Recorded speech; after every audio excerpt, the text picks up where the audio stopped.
Bismillahirrahmanirrahim. Assalamualaikum warahmatullahi wabarakatuh.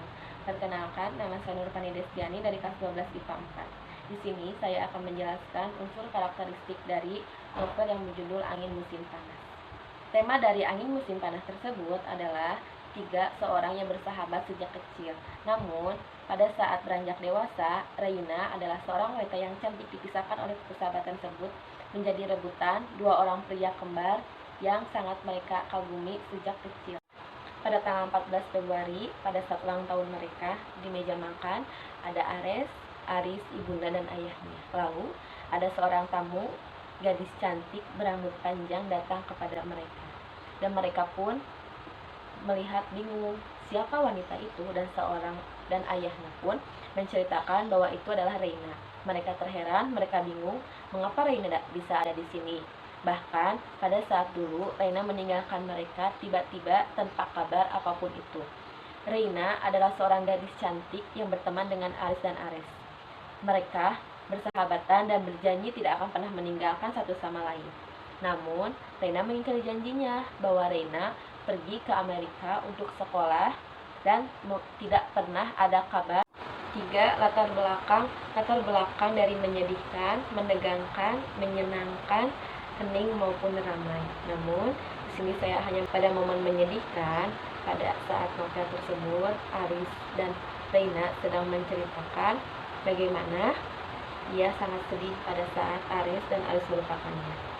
"Ah, kamu Res, malah melupakanku. Kamu tidak pernah mengabariku, kamu tidak pernah ada kabar sama sekali. Aku jadinya sedih Res, tidak memiliki teman seperti kalian berdua." Aris menjawab, "Bagaimana kamu bisa mengabarimu kalau kamu ke Amerika pergi tiba-tiba dengan cepat? Kami di sini sedih, tidak ada kabar dari kamu, tidak ada kontak dari kamu." Latar belakang menyenangkan. Aris adalah laki-laki yang sangat jutek kepada wanita. Namun, Aris bisa luluh oleh Reina. Pada saat itu, Aris sedang duduk di taman sendirian. Lalu, Reina menghampirinya. Aris sedang merokok, tetapi Reina dari dulu tidak menyukai Aris kalau Aris merokok. Pada saat itu, Reina membantah Aris agar tidak merokok, tetapi Aris malah ngotot untuk melakukan tersebut. Akhirnya, Reina terpaksa membawa rokok tersebut. Tetapi, pada saat itu, rokok tersebut mengenai tangan Reina, dan langsung sigap Aris mengobati luka yang terkena oleh Reina. Reina pada saat itu hanya bisa tersenyum dan melihat wajah tampan Aris, bahwa Reina menyukai Aris dari dulu. Dari sikap Aris yang jutek namun perhatian kepadanya, itulah yang membuat Reina jatuh cinta pada Aris. Dan waktu pada pagi hari, Aris sedang tertidur di sofa dan ia terbangun karena merasakan sakit kepala yang sangat amat sakit. Aris perlahan membuka matanya. Latar waktu siang hari. Pada saat itu, Reina mengajak Aris, "Ris, apakah kamu hari ini tidak kemana-mana? Bolehkah aku mengajakmu jalan-jalan?" Aris hanya katanya Reina sedih, ujarnya. "Tapi kalau misalkan aku mengajak malas." Tapi pada saat itu Aris hanya bisa menganggukkan kepala. Latar waktu pada malam hari. Pada saat itu di meja makan hanya ada Aris, Ares, dan Reina. Ibu sedang istirahat di kamar dan ayah sedang bertugas. Pada saat itu, Aris ingin menanyakan hal tersebut kepada Reina, namun dia malas. Namun, Reina mengerti apa yang dimaksud dengan Aris. "Kamu menanyakan ibu ya?" "Ibu ada di kamar," ujar Reina. Aris hanya mengangguk dan tidak menjawab apapun. Latar tempat. Di Jakarta pada saat itu, Aris mengajak Reina untuk berjalan-jalan. Aris menunjukkan ini namanya Trans Studio yang ada di Jakarta. "Di sini tempat tongkrongannya anak-anak Jakarta loh," ujar Aris. Latar tempat di Amerika. Pada saat itu, Aris dan Reina sedang mengobrol. "Kamu mau bilang atau tiba-tiba lupa atau tiba-tiba pingsan, shock kalau mendengar kamu akan pergi ke Amerika?" ujar Aris kepada Reina pada saat mengobrol di kamar.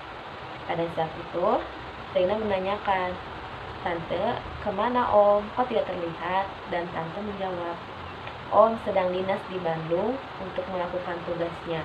2 hari lagi Om pulang. Kamu tidak usah khawatir, kan ada Aris dan Aris yang akan menjagamu," ujar ibu dari Aris dan Aris tersebut kepada Reina. Sudut pandang dari novel tersebut menceritakan dua orang laki-laki kembar yang bernama Aris dan Aris. Namun, mereka memiliki berbalikan sifat. Aris adalah laki-laki yang pandai, laki-laki yang rajin dan pintar. Namun, Aris sebaliknya, Aris adalah laki-laki yang sering berkelahi. Pada saat itu, Aris berkelahi dengan preman dan ia terbenturkan kepalanya oleh preman tersebut. Pada saat itu, Aris sudah menyadari bahwa kepalanya menjadi gegar otak. Pada saat itu, ayahnya hanya bisa meremehkan Aris bahwa Aris adalah laki-laki yang tidak pandai, tidak ber-IQ tinggi. Padahal Aris memiliki cita-cita yang sangat tinggi untuk mencapai cita-citanya. Namun, pada saat itu Aris tidak tertolong, dibawa ke rumah sakit dan ia meninggal dunia. Pada saat itu semua orang syok bahwa tidak mengetahui penyakit yang diderita Aris. Penokohan, Aris adalah laki-laki kembar yang memiliki penyakit kanker otak. Aris adalah laki-laki yang jutek, namun ia sangat tulus mencintai kepada wanitanya yang sering dimarahi oleh ayahnya. Ayahnya adalah laki-laki yang sering membandingkan Aris dan Aris. Namun, ayahnya yang tidak mengetahui tentang penyakit Aris. Ibunya yang sangat menyayangi Aris dengan tulus, namun ia canggung kepada Aris yang sangat tertutup kepadanya. Reina adalah wanita cantik, gadis cantik yang sering direbutkan oleh Aris dan Aris. Aris adalah laki-laki yang sangat dikagumi oleh wanita. Ia jago dalam bermain basket dan ia sangat pintar untuk pelajaran. Lala adalah wanita yang sangat mencintai Aris, namun Aris terlihat kaku kepadanya. Manda adalah teman seben Aris dan Oyon adalah teman seben Aris. Mereka sangat setia kepada Aris. Amanat, Aris merupakan laki-laki yang hebat, laki-laki yang kuat, laki-laki yang tangguh, laki-laki yang bertanggung jawab apa yang ia kehendaki, laki-laki yang memiliki cita-cita yang tinggi walaupun ia memiliki penyakit yang sangat mematikan. Aris merupakan sosok yang bertanggung jawab, yang menyayangi Reina ataupun ibunya dengan tulus. Reina sosok yang bisa mengubah seseorang pria yang dari brutal menjadi sosok pria yang bisa mencapai cita-citanya dengan baik. Maka dari itu, apapun masalah yang kita hadapi, seberat apapun masalah, sekecil apapun masalah, jangan sampai kita menyembunyikan dari orang tua kita. Maka dari itu, kita bisa dapat pelajaran dari Aris bahwa kita tidak boleh melakukan ataupun maka dari itu kita tidak boleh mengambil keputusan atas keputusan sendiri, karena kita harus membicarakan kepada orang tua baik buruknya. Orang tua kita harus tahu apapun masalah kita. Sinopsis novel tersebut menceritakan 3 remaja yang terlibat dalam cinta segitiga. Mereka bersahabat sejak 10 tahun yang lalu. Mereka menulis surat yang berjanji tidak akan pernah pergi satu sama lain. Namun, Reina mengingkari janjinya bahwa ia pergi ke Amerika untuk belajar. Pada saat Reina pergi, semua berubah. Aris yang memiliki sifat cuek, brutal, yang sering berantem dengan preman. Namun, Aris adalah laki-laki yang pandai main basket, laki-laki yang pandai di sekolahnya, laki-laki yang banyak dikagumi oleh banyak wanita. Pada saat itu, mereka ulang tahun pada 15 Februari. Ayahnya memberi surprise akan kedatangannya Reina. Mereka kaget, Aris dan Aris akan kedatangannya Reina karena tiba-tiba. Pada saat itu, mereka sering bertemu dan Reina jatuh cinta kepada Aris. Tapi Reina hanya bisa menyayangi Aris hanya sebagai kakak, tetapi Reina cinta dan tulus kepada Aris.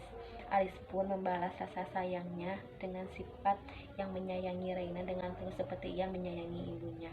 Pada saat itu, mereka pada 10 tahun yang lalu memiliki permohonan surat masing-masing. Pada saat terlaksananya main basket Aris dan tim lawan. Pada saat pertandingan, Reina membuka surat dari permohonan dari Aris. Reina kaget bahwa permohonan Aris adalah menjaga ia dengan tulus, menyayanginya, dan bisa menjadi sosok Reina yang seutuhnya yang Aris kenal. Namun pada saat itu, Reina mendapat kabar dari ibunda Aris bahwa Aris dibawa ke rumah sakit. Pada saat itu dokter menjelaskan bagaimana kondisi Aris yang tidak tertolong oleh dokter. Aris memiliki penyakit kanker otak. Semua orang yang ada di sana, ibunya, ayahnya, dan Reina kaget pada saat mendengar Aris memiliki penyakit tersebut karena Aris tidak pernah cerita kepada siapapun. Semua orang syok dan ayahnya pun menyesal karena sudah mendidik Aris yang tidak baik dan sering membentak kepada Aris bahwa ia adalah anak yang tidak pandai. Sekian unsur interistik dari saya. Mohon maaf bila ada kekurangan atau kalimat yang kurang berkenan. Wabillahi taufiq wal hidayah. Wassalamualaikum warahmatullahi wabarakatuh. Selamat menyaksikan.